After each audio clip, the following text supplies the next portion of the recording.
The Minnesota Timberwolves, the return of Ricky Rubio. Cody, tell me, what does this mean for the team out there in the cold lands of Minnesota?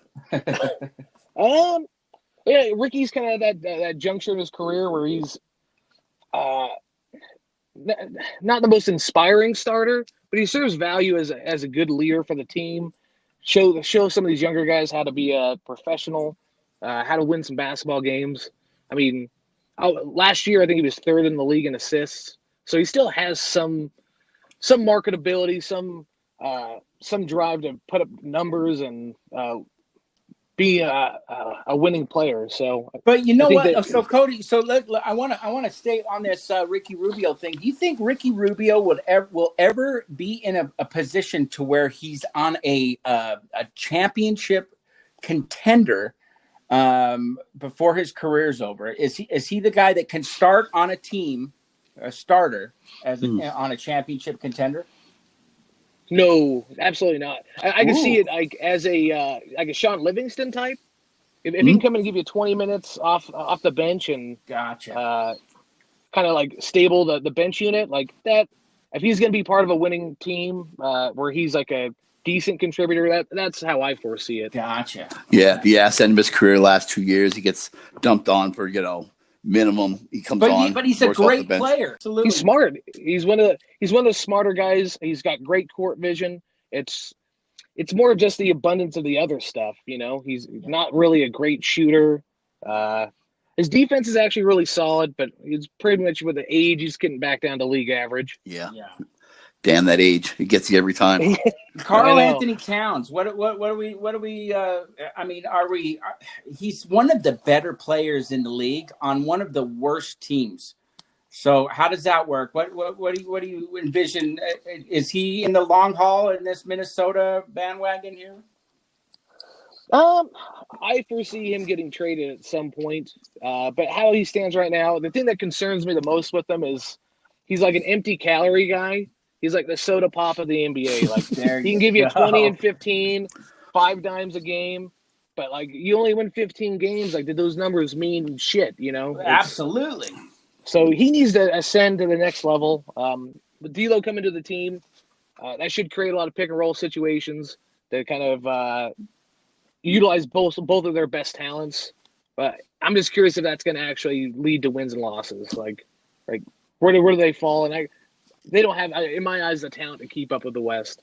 No, absolutely not. Yeah. And you know what?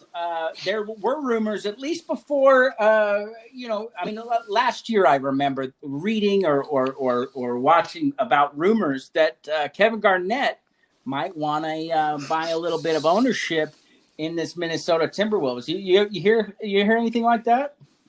Yeah, I've heard he was trying to lead a group to purchase it from Glenn Taylor, and it'd be really cool if it happened. I think I would love it. With the, me too. Like KG is intense. He's exactly what Minnesota needs. They're one of them and Sacramento are two of the more uninspiring teams in the recent 15 years.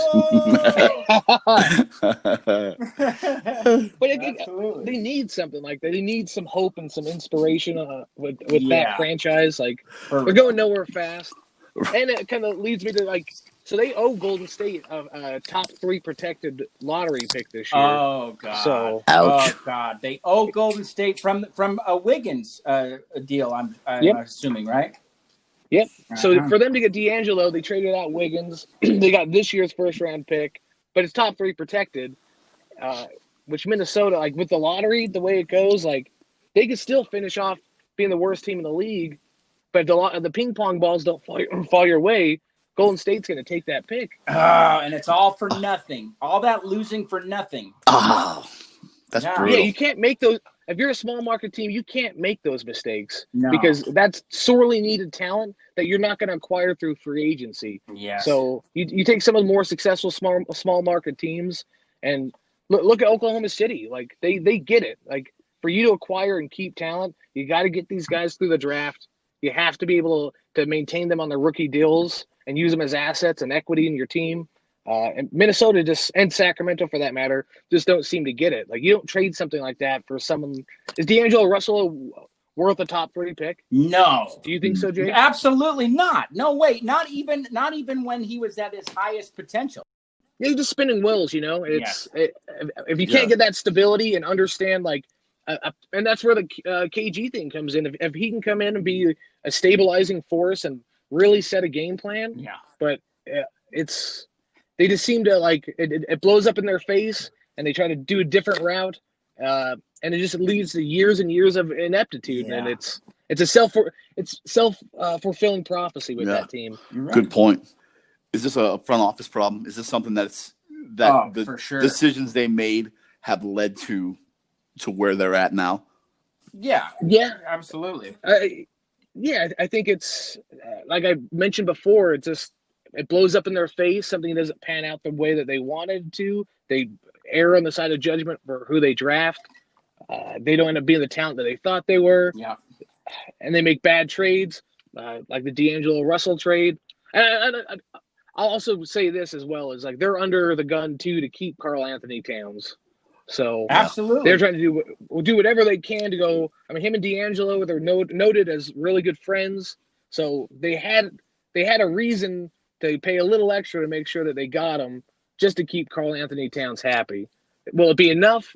Who knows? All right, the Minnesota Timberwolves and their number 1 draft pick, Anthony Edwards. Cody, tell me about what you see coming out of this kid out of Minnesota this year. Well, I think he's got the talent. He's impressive, like talent-wise. The kid's got some hops. He's shown the ability to shoot the outside shot. But really, like my main issue with the guy is like he doesn't seem to have the desire to want to even really play basketball. Thank you. Absolutely agree. Thank you. Yeah, well, it's been notable that he doesn't really even appreciate, like, he'd rather play football than basketball, which, I mean, it's not the biggest deal in the world, but it's one of those things that, like, if you're not fully committed, it shocks me that you would be the number 1 pick, like, relaying that type of information out there. So, I mean, he does have a chance to be special. Like, I think his best case scenario comparison-wise would be, like, another Donovan Mitchell. But worst case, I see him in the mold of like a Ben McLemore, just because I see him more probably somewhere in the middle to the lower end potential wise. So he doesn't really move the needle too much to me as being a number 1 pick. So I don't really expect him to really contribute too much to this team in the future. You don't hear much about a number 1 draft pick and their main I guess definition of them would be like, well, they don't really seem like they want to play. You know, you would think with with a number 1 draft pick, right? To have that kind of demeanor. Jake, what about you? What are your thoughts on the man who'd rather play football, the Deion Sanders of the NBA here? Like this just stinks. Okay, I love basketball. I would kill for some of that talent, and I would love to do what he does. He reminds me of a 13-year-old girl on her phone saying, just not interested. Like, where's Minnesota? I feel like you're working something out, man. I feel like like very cathartic. Like you needed to say this. Well, okay. He doesn't. I remember like more specifically about it. He didn't want. He came out saying something about he doesn't watch game tape.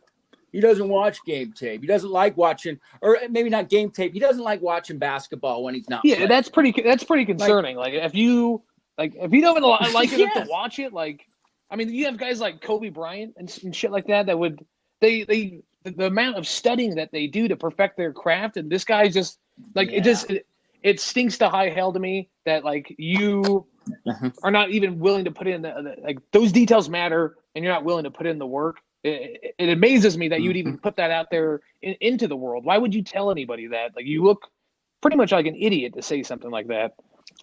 Yep. Boo. I am glad, and it's maybe the basketball gods that are shining down, saying, "All right, Mr. Edwards, we're gonna send you to Minnesota. enjoy." Yeah. If you didn't like basketball then, that's good. Huh? And for my sins, they gave it to me.